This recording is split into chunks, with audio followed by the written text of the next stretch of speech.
Geneva, pasukan pakar antarabangsa yang ke Wuhan Januari lalu memutuskan besar kemungkinan COVID-19 merebak ke manusia daripada kelawar melalui haiwan perantara. Ia juga menolak berlakunya kebocoran virus daripada makmal di wilayah China itu.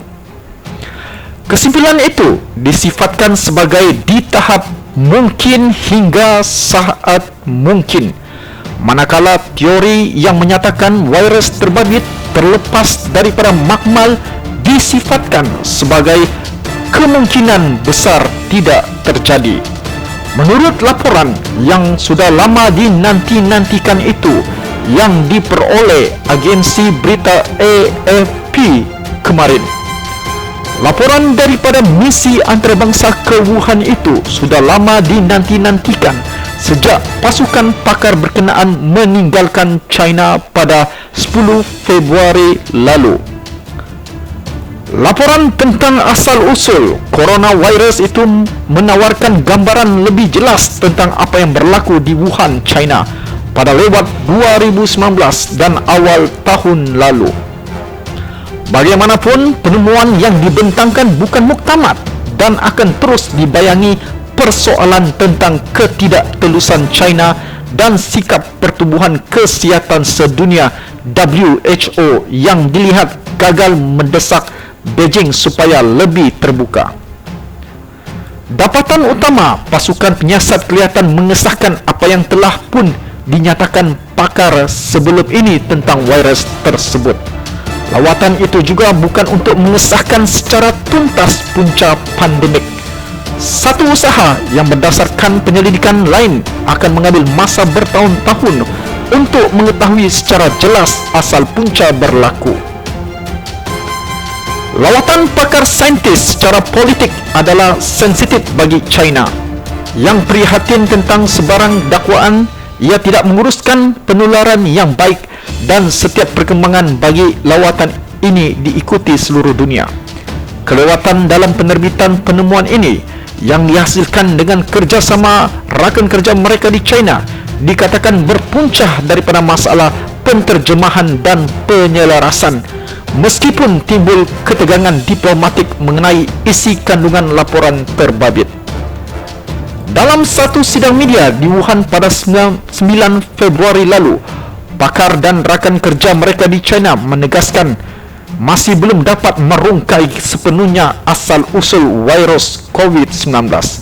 Namun, pakar percaya virus SARS-CoV-2 yang menyebabkan penyakit COVID-19 berpunca daripada kelawar. Salah satu teori ialah virus terbabit merebak langsung daripada kelawar kepada manusia. Laporan terakhir berkenaan menetapkan senario berkenaan sebagai sesuatu yang mungkin berlaku. Ia juga mendapati senario yang lebih dipercayai mungkin berlaku. Virus terbabit merebak daripada kelawar ke haiwan lain yang kemudiannya menjangkiti manusia. Meskipun virus yang paling berkait rapat ditemui dalam kelawar, jarak perubahan yang dilalui virus ini dan SARS-CoV-2 dianggarkan mengambil tempo lama. Lantas mencadangkan ada kaitan yang hilang menurut laporan itu. Senario termasuk virus itu merebak menerusi haiwan lain dianggap berada pada paras kemungkinan hingga kemungkinan besar menurut laporan terbabit. Walaupun ia tidak menyatakan haiwan mana yang membolehkan virus itu merebak ke manusia. Namun, laporan itu tidak menolak kemungkinan penularan virus berlaku menerusi daging beku, teori kegemaran Beijing. Ini memandangkan virus itu dapat bertahan dalam suhu amat sejuk. Lantas penularan menerusi produk rantaian makanan atau produk sejuk dianggap satu kemungkinan. Akhir sekali, laporan terbabit mengkaji kemungkinan berlaku kebocoran daripada makmal, misalnya Institut Virologi Wuhan, satu teori yang disokong oleh pentadbiran mantan Presiden Amerika Syarikat Encik Donald Trump. Ia menarik perhatian kepada hakikat bahawa tidak wujud dalam catatan sebarang virus yang serupa dengan SARS-CoV-2 di mana-mana makmal sebelum Disember 2019 dan menekankan kadar keselamatan tinggi di makmal Wuhan. Punca pandemik daripada makmal dianggap kemungkinan besar tidak terjadi menurut laporan terbabit.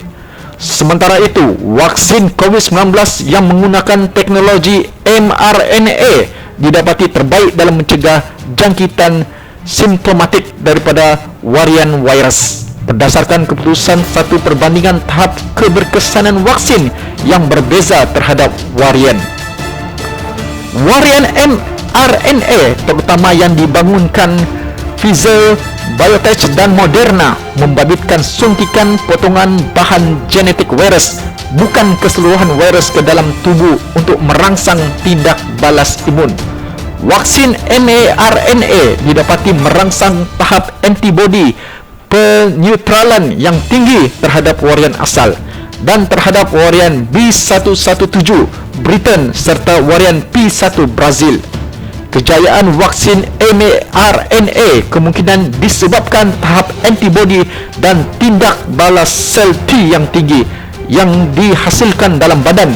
Demikian menurut Profesor Madhya David Allen dari Yong Lo Lin School of Medicine, University Nasional Singapura. Antibodi memiliki kemampuan untuk menyekat jangkitan sepenuhnya dan ketika menghadkan penyebaran dan keparahan jangkitan pada individu yang dijangkiti, sel T dan antibodi memainkan peranan, kata Profesor Allen, agensi berita.